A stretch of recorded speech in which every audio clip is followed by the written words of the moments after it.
ಚಿಂತಾಮಣಿಯಲ್ಲಿ ಬೆಳ್ಳಂಬೆಳಗ್ಗೆ ರೈತರೊಬ್ಬರಿಂದ ಲಂಚ ಪಡೆಯುತ್ತಿದ್ದ ವೇಳೆ ಲೋಕಾಯುಕ್ತ ಬಲೆಗೆ ಅರಣ್ಯ ಅಧಿಕಾರಿಯೊಬ್ಬರು ಬಿದ್ದಿರುವ ಘಟನೆ ಶುಕ್ರವಾರ ಬೆಳಗ್ಗೆ ನಡೆದಿದೆ.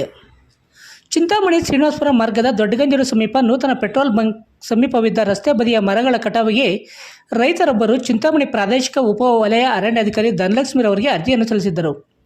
ಮರಗಳ ಕಟಾವು ಮಾಡಲು ಧನಲಕ್ಷ್ಮಿರವರು ರೈತರಿಗೆ 50,000 ರುಗಳ ಬೇಡಿಕೆ ಇಟ್ಟಿದ್ದರು.